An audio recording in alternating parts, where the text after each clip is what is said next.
Welcome to the Smarter Leadership Podcast, where we explore the power of leadership, from overcoming challenges to shaping cultures and building a lasting legacy.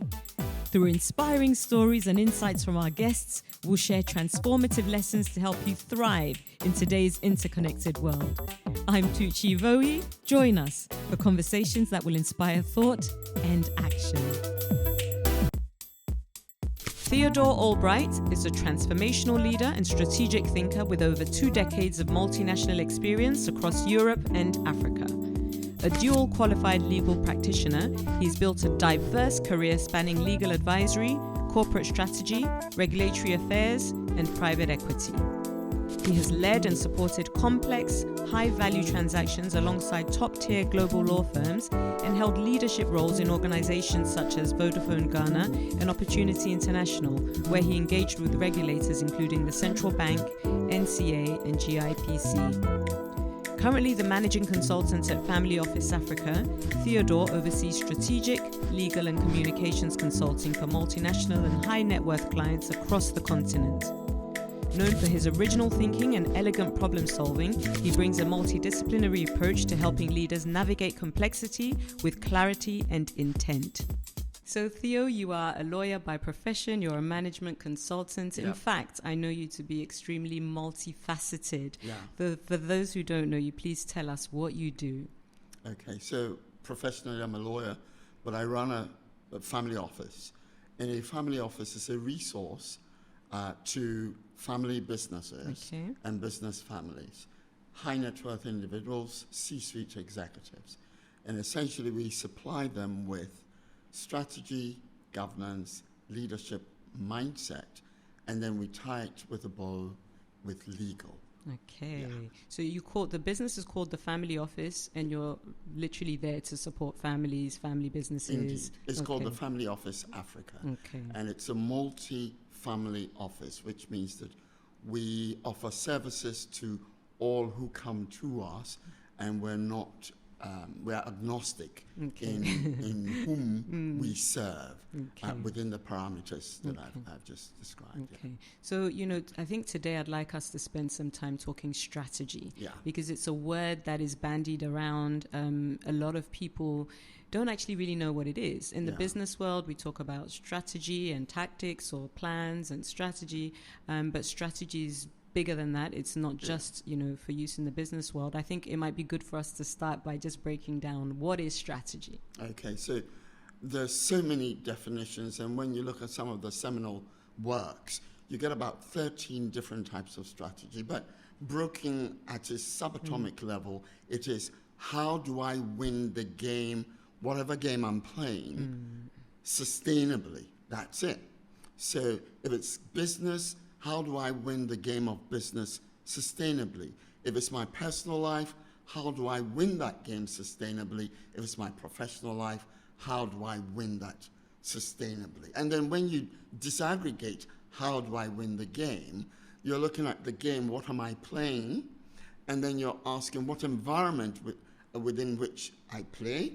And then you ask yourself, what team do I use to play? And then who are the competition? So in a nutshell, how do I win the game and win it sustainably? Not at all costs, but sustainably. That would be strategy. We'll unpackage the component parts of strategy. Beautiful. I think I'd like us to just dive straight in. So how do I win the game? And you talked about professionally for, at one facet, personally, as a business. Maybe do you want to take one of them and let's, kind of try to unpack it? I think that you can have an identikit strategy, which applies to almost every given circumstance in life. So I would say that your starting point should be, what is my purpose, or what is my why?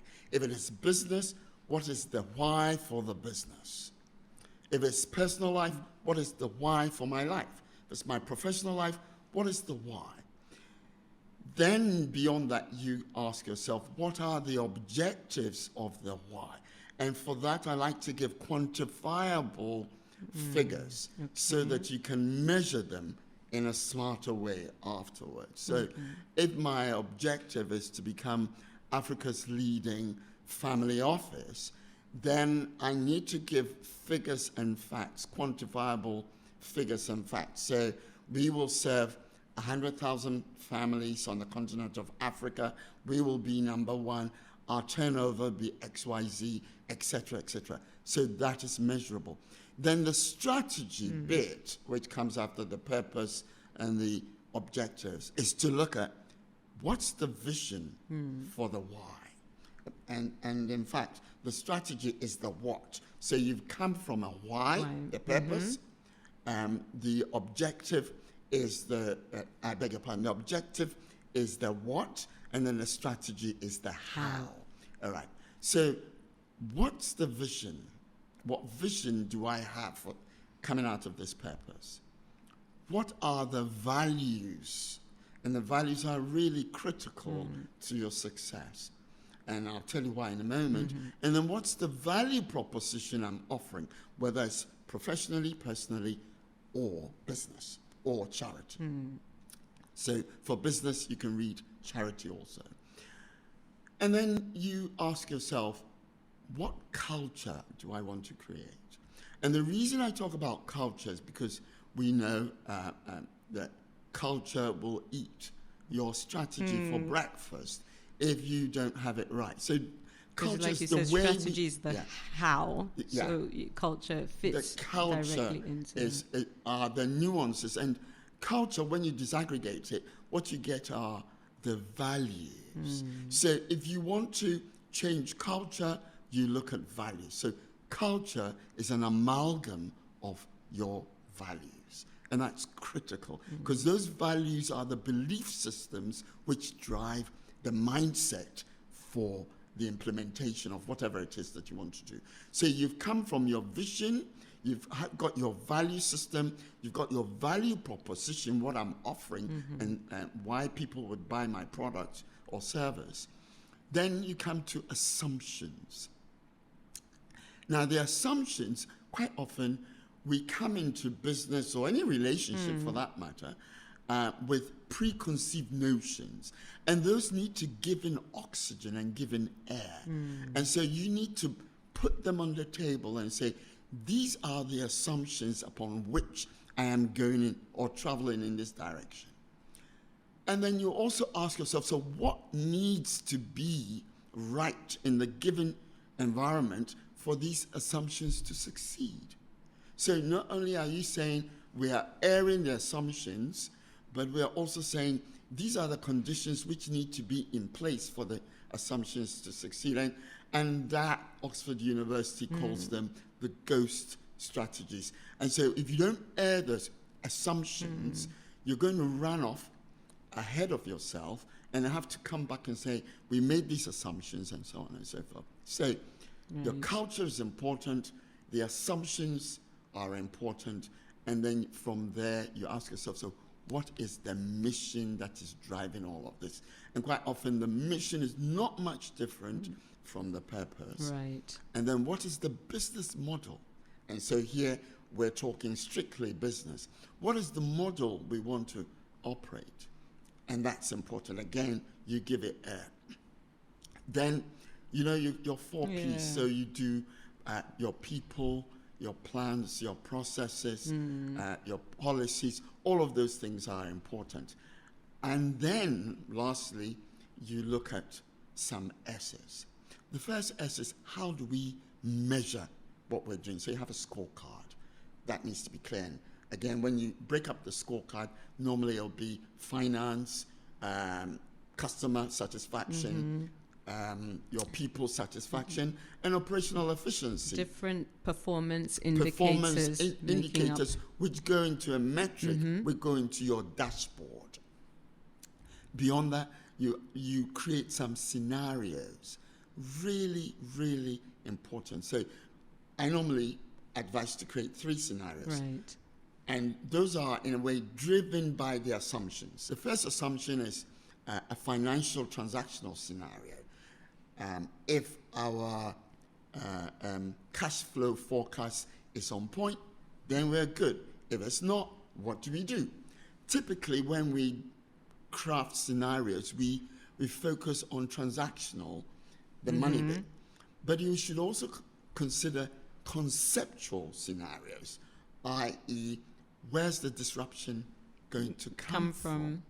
Okay, we don't ask that, we should. And then last is the contextual scenarios, which is your classic pestle analysis, political, economic, social, technological, legal, and environmental. All of those are really, really important. So that really, we're still looking at your S, which is your strategy. You've come from your purpose, your objectives, your strategy. Now let's deploy. So we're looking at tactics, which are the strategic initiatives that you're going to, minor actions, activities that you're going to engage in order to bring it to fruition. To bring your strategy to fruition. Life. Yeah. Okay. So that's part one. You've got it all set out. Then you ask yourself, what capabilities do we need in terms of resource, time, finance or treasure, talent, and traction? And those are critical. And so we need to be intentional and very clear about those in order to be able to administer all that we've just said. And then your structure. Is it going to be flat, hierarchical? And then your systems, HR systems, financial systems, logistics, and so on. And I think this is a beautifully, described process. Yes. I think those who maybe didn't know what it was, I think you've given a very, very good idea. And I think I'd like us to do two things. One is maybe take it to the most basic level. Let's give an example of strategy to improve your family life, so we can bring it to life for those who may still be, grappling with some of the super definitions. And we talk about strategy, but there are two things that come before the strategy. And I see you have a book by John C. Maxwell. He talks about everything rises and falls on leadership, and I agree with him halfway. Everything rises and falls on leadership, but leadership rises and falls on mindset. Right. Okay. So I'm going to take you straight back to leadership. And my definition of leadership is simply a cognitive orientation and a process where you seek to influence, inform, and inspire yourself and then others to think and do and be better for positive impact and positive outcomes. So Beautiful. Right at the beginning, whatever is family, business, or charity, you would need somebody who stand up and say, this is the direction we want to go. I've got the vision. All right? So, for example, this family, we don't spend enough time together. Yeah. We think, our vision is we become close-knit. We enjoy each other's company. We do things together, even if we have separate lives. Let's say that's the vision. So how should we work towards that's building the vision. it? That's the vision. And what will drive it will always be the values.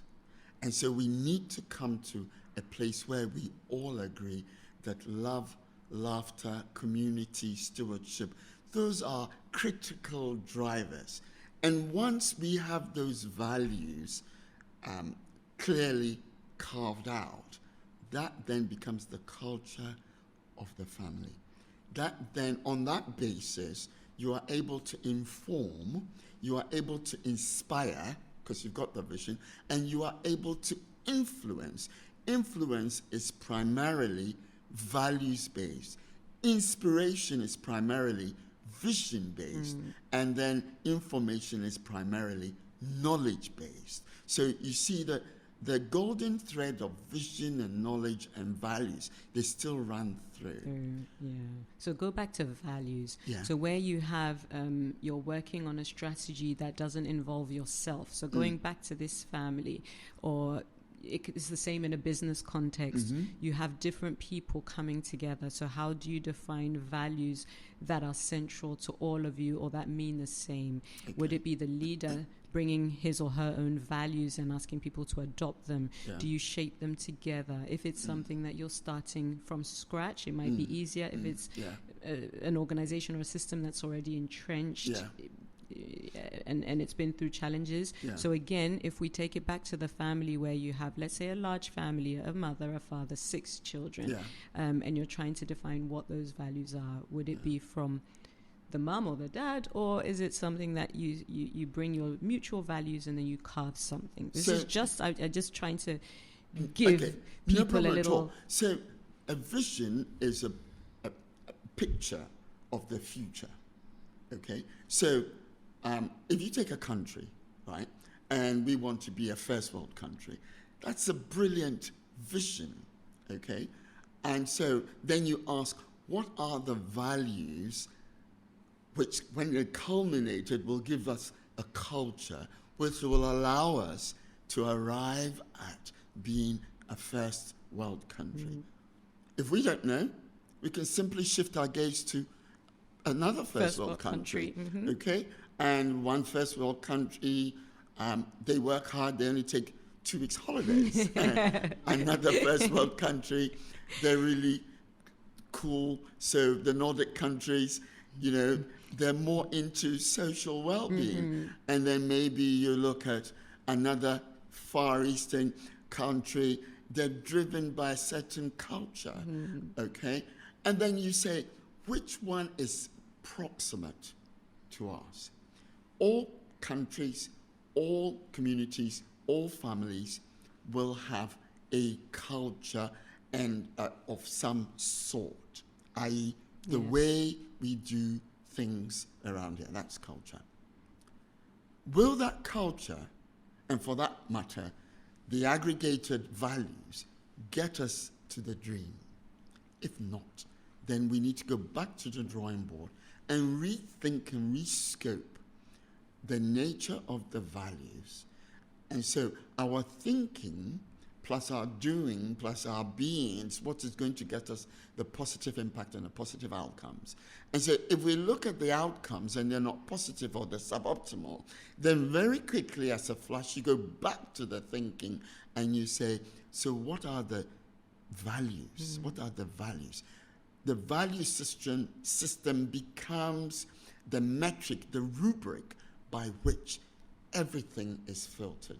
And so once we agree on the value system, and you know, if I may take you to the good book, the Bible, it's quite interesting when you look at the 10 Commandments.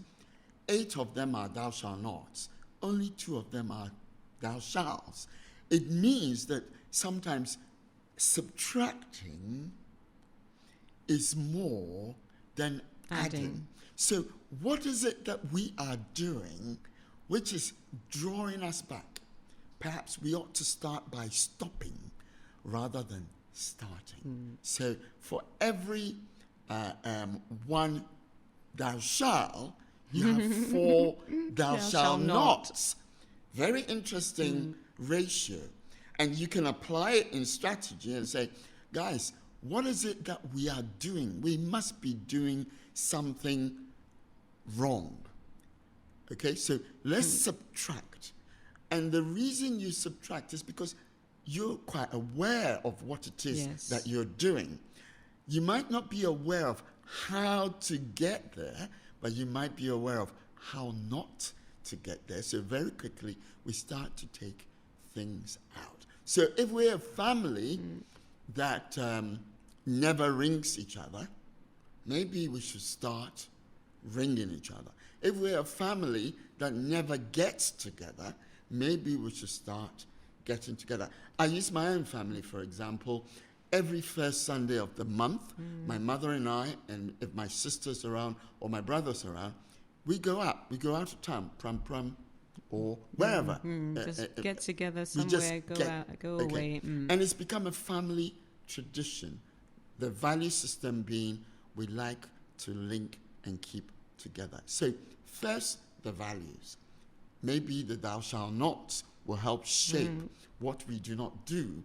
Then we start to look at what we can do. Well, you've explained values and the link to culture beautifully. Yeah. So you cannot really subtract them because your culture is your values, and vice versa.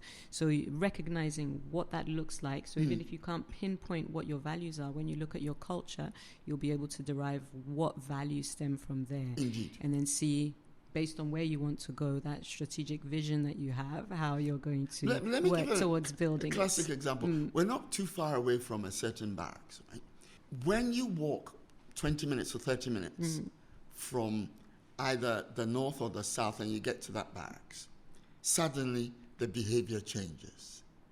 Totally. We're talking military barracks. It's a military barracks. Yeah. So suddenly, because of the culture, the systems and structures in that military barracks, everybody drives in a particular way, everybody walks in a particular way, and you stop when you're asked to stop. Yeah.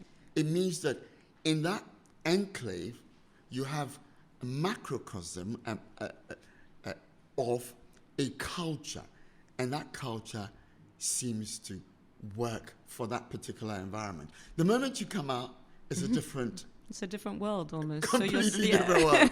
Completely different world. I use Different another cultures, different, I use another example. You know, on a Friday night, 11 o'clock, you jump on a flight. You get to Heathrow. You have 650 people on the plane. You get to Heathrow, and suddenly, almost miraculously, after 6 hours on the flight, the behavior changes because the culture at Heathrow is different from the culture from the airport they took off from. Cultures are germane to particular nationalities. I have to admit that. Yes. You know, Hofstede did a study of high power distance, low power distance cultures where in some cultures we can't say boo to authority. In other cultures, we are very gung-ho with authority. In some cultures, we're very collective. In other cultures, we're very individualistic. Yeah.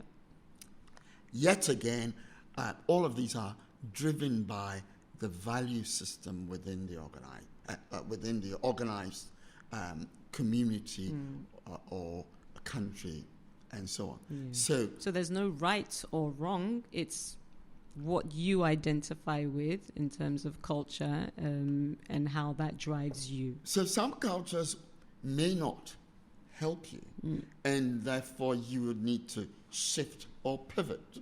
I understand that in the 60s, a certain country, 2 or 3 countries actually, 3 countries, Asian countries, came to a certain African country, and they spied up the land, and they went away. And one of these countries is Singapore, another is Malaysia, and the other is South Korea. Yep. And at that time of visit, the South Korean economy was about a third of the economy of the country to which they visited. Okay. The country in which we sit. Yes, the country in which we sit. And so there was a culture of hard work, sacrifice, drive, excellence. And those drove those particular kind of a mix of Confucianism and other value systems to drive. Yeah.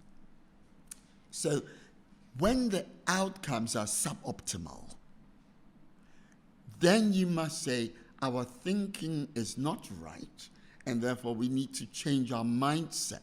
And our mindset gobbles up the value system.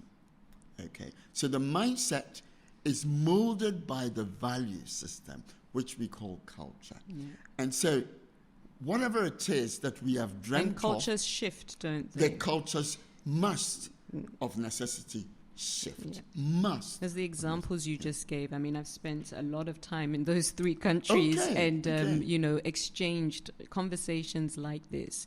And they came from somewhere, they went to somewhere, but they had to shift their mindset. And they went to the drawing board, but they also went and did, you know, what you were talking about, learning, perception, what's out there, doing their pestle analysis, but not just within their own environments, but elsewhere, and seeing how they could. So I think it's great that you gave that example, and it brings all of these, you know, facets together. Strategy is bigger than that word by itself. Yeah, very true. And you know, because it is how you win the game at every level, individual, family, community, country, continent, global, we ought to have a clearly defined strategy of where we want to go and what we want to do. So, you know, clearly there's a lot of thinking that goes into strategy. In fact, people don't talk about strategy without, you know, the concept of thought and everything that has to go into it. But once you've defined what you consider to be a solid strategy, it's just the beginning. It is, yes. What, you know, are some of the outcomes? You've talked a little bit about tactics being different. They're what you use to implement the strategy. Yeah. But, you know, once you start, what are some of the outcomes? Are there moments where you have to pivot? How do you do it? What is the approach? You know, shed some light on that. In terms of crafting the strategy, one of the things that you'd want to do is create scenarios. We spoke about transactional scenarios in terms of the value, the cash bit. But you also need to create conceptual scenarios, which is where is the disruption coming from? And you almost need to have either a red team or devil's advocate in the room to challenge. So you ought to have positive tension in the room. That's really important. Beyond that, where's the disruption coming from? Then you look at your personal analysis, which is your contextual strategy, or your non-market strategy. Really important. And you begin to tease out and create almost a framework that says, if inflation goes up by X, we will do Y. If a certain organization comes in with a technology that renders what we're doing, we will do X. All of that needs to be in place. That's really important. And beyond that, then you start to ask, what are the potential barriers beyond the scenarios? What are the potential barriers that are going to stop us from implementing?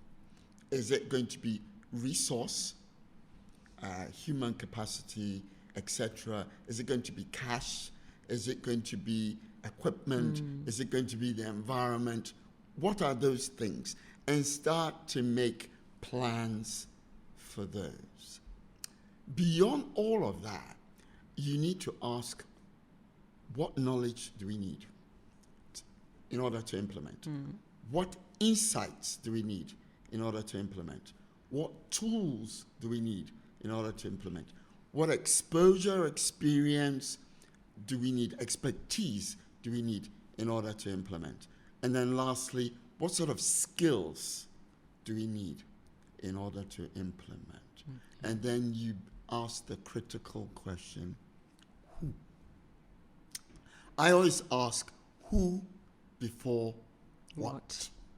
Okay, so who is it who has done what we want to do, and then how did they do it? So you can even create a XY matrix of the who and the how, or the who and the what. And you don't move from your XY matrix until you've gotten your who and you've gotten your how. All of this suggests that at a corporate level, one ought to give significant thought to crafting the strategy. what I hear people say is, oh, strategy formulation is easy, the implementation is hard. I say no, because you did not anticipate and therefore bring in the pivoting that you're going to do if the environment changes. That is why the implementation becomes difficult. So if you spend more time formulating, including potentially what can go wrong, having the scenarios there, then it almost becomes like a checklist, a tick box, because we anticipated this, and so we're doing that. I can't remember who it was. Might have been ICI or one of those big farmers who had anticipated COVID. And so, bang, they were in there, almost immediately, bang, bang, bang, and were able to give us a vaccine in no time at all. And for them, business. Oh, my goodness, and for them, incredible business. So we, as leaders who are informing, inspiring, and influencing, we ought to take significant time and effort in formulating the strategy, so that what comes after, even if it's not a piece of cake, becomes much easier, and therefore and you can go against the narrative that the implementation is hard. No, you just sat and you didn't anticipate, and therefore, so the who and the how, the what and the why, the when and the where, you just create a 2x2 matrix or XY matrix, and you don't move until you have gotten your who. So let's imagine the scenario where we literally have 3 scenarios. Yeah. We've started implementing and we've realized that, scenario 1 has kicked in and we need to pivot, we need to make a change. We do that, but then we hit another roadblock. So we've gone through different scenarios, but we're still not getting there. At what point do we decide, or do we say, yes, maybe this was not the right strategy at all, and we just need to stop, completely go back to the drawing board? Is it a feeling? Is it a moment? Is it a business figure? What would go into kind of making a big decision to say, no, we were just wrong, it was the wrong strategy, and we just need to call it what it was? So go back to the thinking. I always say, if you get suboptimal outcomes, then your thinking is wrong. Full stop. So what information did we take in to arrive at our thinking? And therefore, the filter normally... Well, there's some gaps in the information in the first place. Yeah, the you gaps ask all these questions. Yes. Yeah. So normally, if you take the New World Order, for example, where we are now, you ask yourself, what is legal? That is one frame. Then you ask yourself, what is equitable?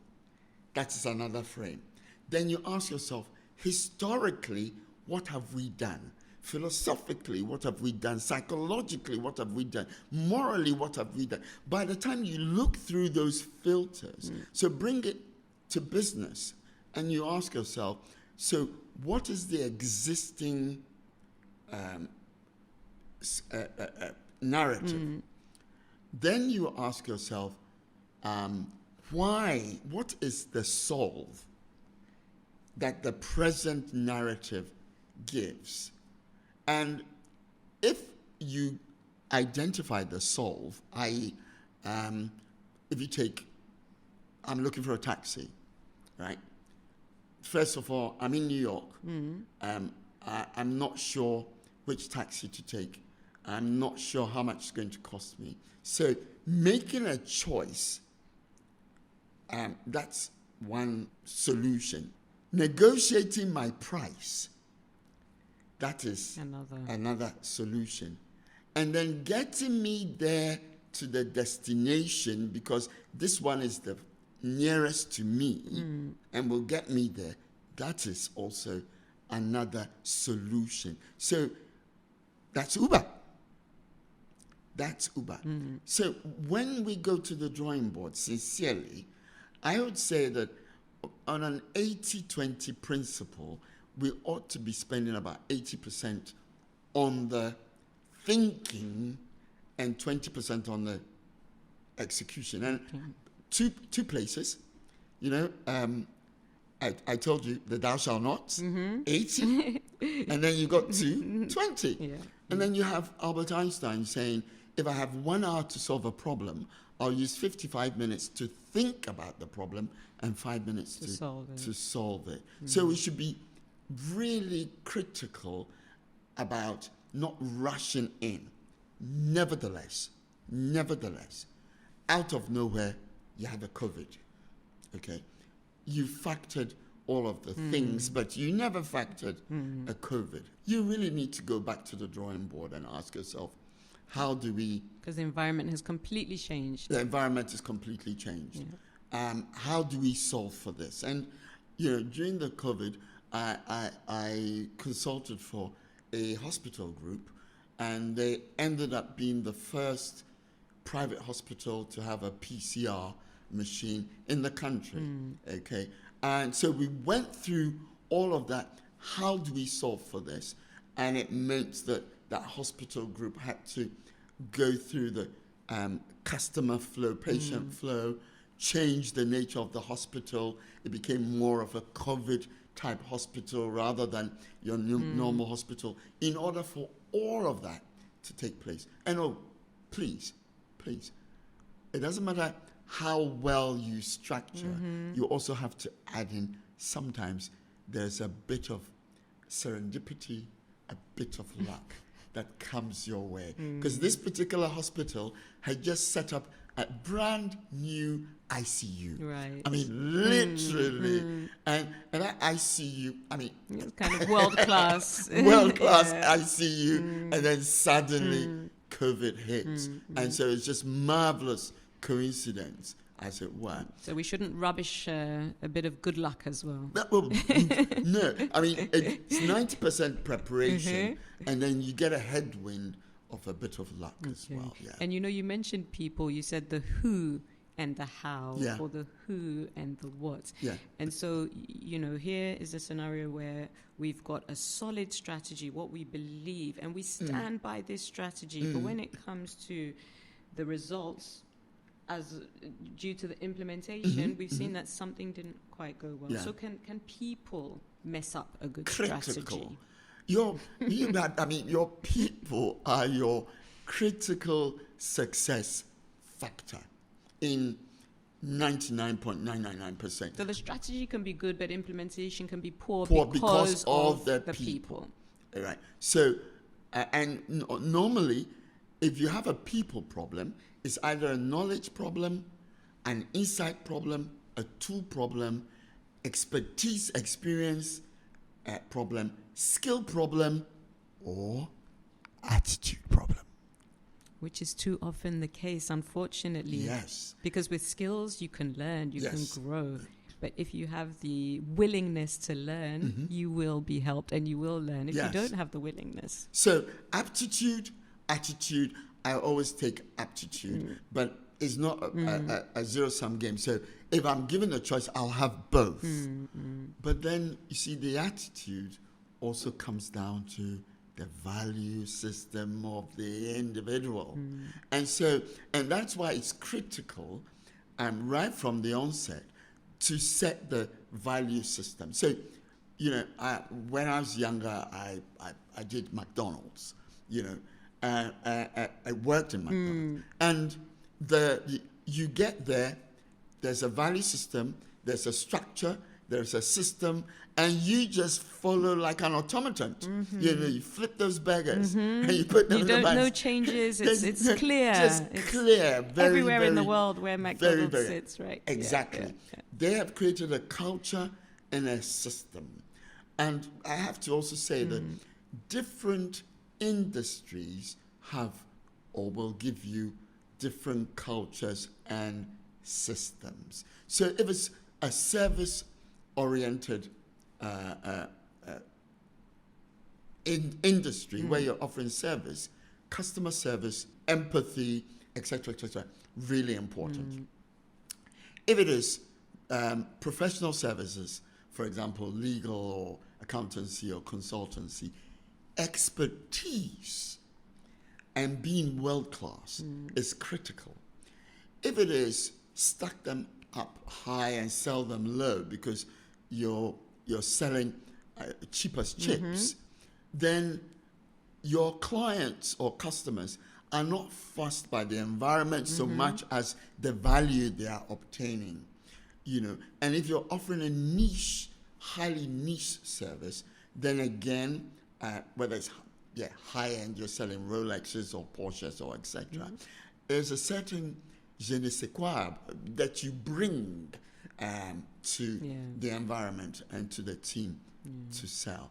If it's technology, likewise. So industry will also direct the sort of system and structure that you need for it to go. But ultimately, your people. And the reason people is a critical success factor. There are 8.4 billion people on the planet. Everyone's different. Everyone's different. And so your people can be your sustainable competitive advantage because you can't have two Tuccis. All right? Yep. You can't never. have two. Can't have two Theos. And so if you have a Theo on your team or a Tucci on your team, that gives you your sustainable competitive advantage. I mean, there's a young lady who worked in telecoms. I'm not going to mention her name.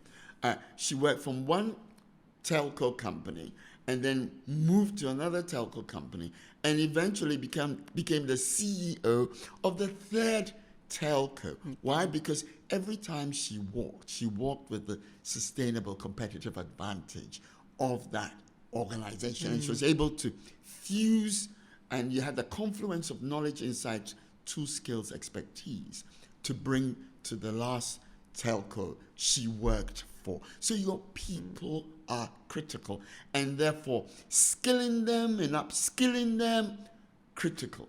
We don't tend to spend sufficient time. And that brings me to a pet subject of mine, which is Leadership 4.0. Okay. And just to give you a glimpse, and it's to say that we've had the baby boomers, we've had Gen X, Gen Y, Gen Z, we have alphas, we have millennials, and each one comes with a particular temperament, all right? So you as the leader, leading different generations, need to understand what drives your people and then dole it out. And in this dispensation, it is 2 of emotion, 1 of rationality. I started off by saying, inspire. Let's give a wonderful vision of picture of the future. Influence, that is values driven.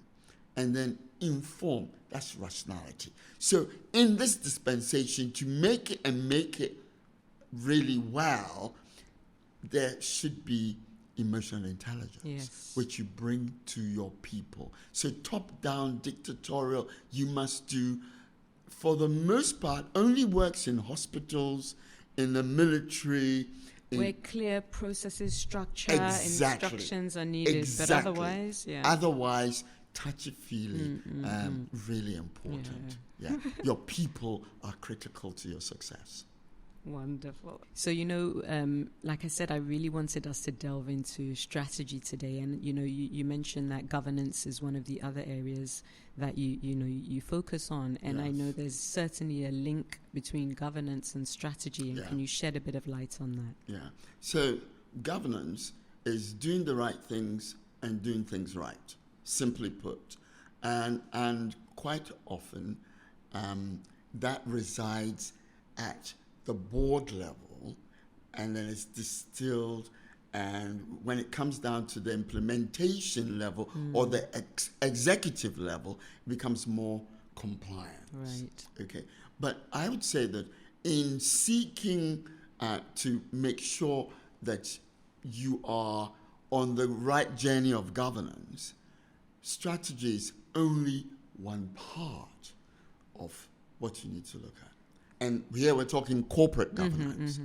So I would say beyond strategy, you need to be looking at sustainability.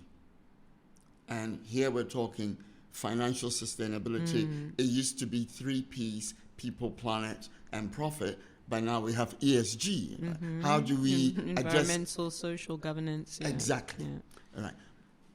Who are the shareholders, and what are the demands of you? That's important.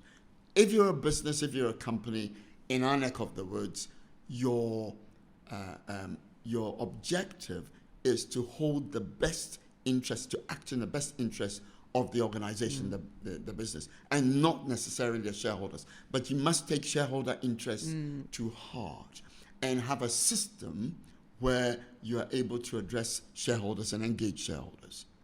Stakeholder engagement, internally, externally. And I define stakeholders as those who can cause you pain and those who are interested in what you do. All right. And then you have those who lie on the periphery. So your staff, et cetera, your critical stakeholders. But your regulator is a critical stakeholder. Your bank, critical stakeholder. Your consumers, critical stakeholders. And you should not leave them out. And you should be very intentional about. And where you have high-level stakeholders, for example, I normally say you craft a stakeholder engagement calendar. Where those who can cause you pain and are interested in what you do, and typically, right across the world, tends to be the tax authorities. Yes. So you should be engaging them regularly, at least 2 or 3 times a year. Really important.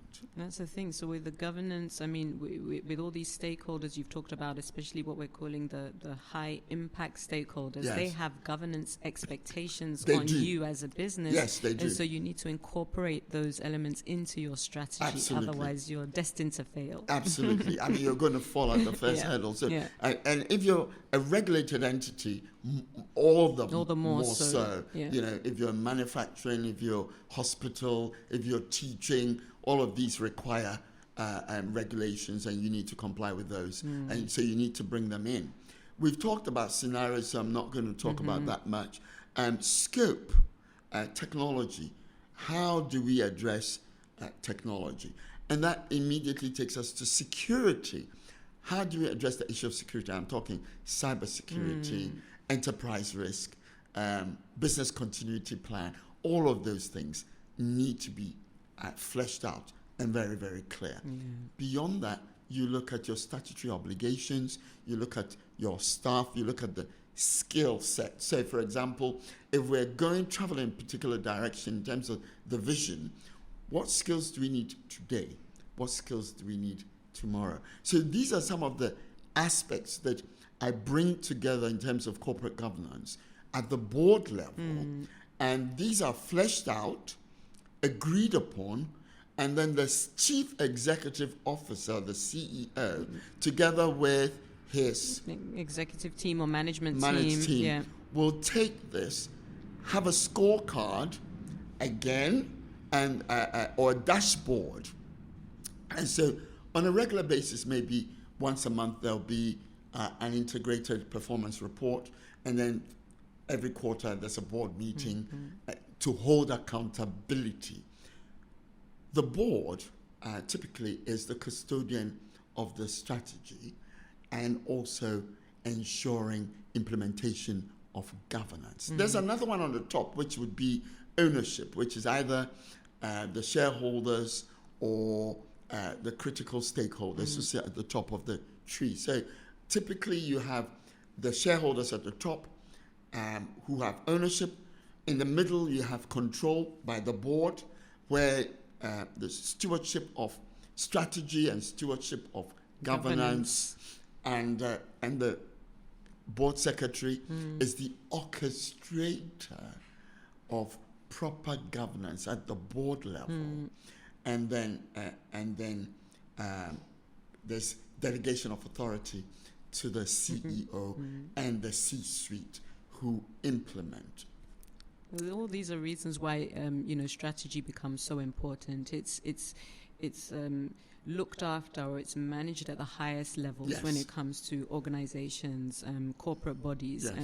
And I think, as we talk about it and use the word in day-to-day, language, because today people are promoting personal brands or building businesses, small entrepreneurs, and they're trying to see what strategy really is and where it fits. And it's to understand that it is one of the most critical functions for your business. Yes, indeed. Because that's the that's the starting point. Yeah. So I think you've really helped to distill some of those processes for us today. And I want to go. Let me just add that. Sure. The word strategy really comes out of a war term, like war commander commanding the field to win the war.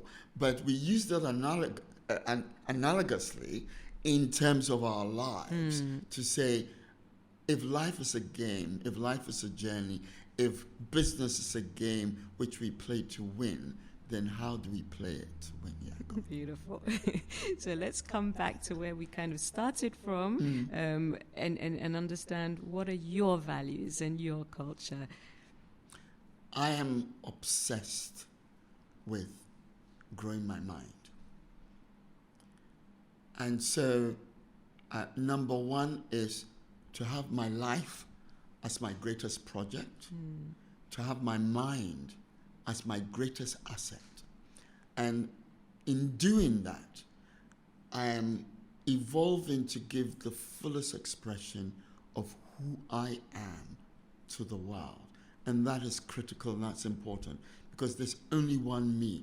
And so if I optimize, self-optimize, or if I optimize my capabilities, I will maximize my utility to the world. And so you get to have the benefit of Theodore optimized. So I am obsessed with growing my mind so that I can give back to the world. So, I love that. I love that, and I can really relate, but you've also captured it so beautifully. Can you share a few last words for those who are listening and how they can, optimize their lives or optimize their strategies? Grow your mind. You see, your thinking is food for your soul. Whatever you consume, information-wise, becomes fuel for your thinking. And so if your thinking is suboptimal, you can never get optimized outcomes.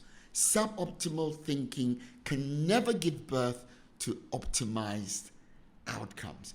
Therefore, you must optimize your thinking. And by optimizing your thinking, I'm talking about consuming quality information. You must watch what you consume and watch what you don't consume. Just as we do with water and food, we must do the same with our minds. And for me, I would say the love of wisdom, philosophy, added to history, added to literature, added to psychology, and added to theology, gives you a nice framework, lens, worldview for contesting the world. And I added the theology because I acknowledge my finitude. I am a finite being. Somebody said, I am a fragment in infinity, sharing moments in eternity. I acknowledge my finitude and the fact that I am finite, and therefore I go out to seek the infinite so that he, it, they, she can share with me, to be a source, to be able to give back for this brief journey that we call life. Beautiful. Thank you so much, Theo. Thank you so much for joining me today, Theodore. I've really enjoyed it. The privilege was all mine.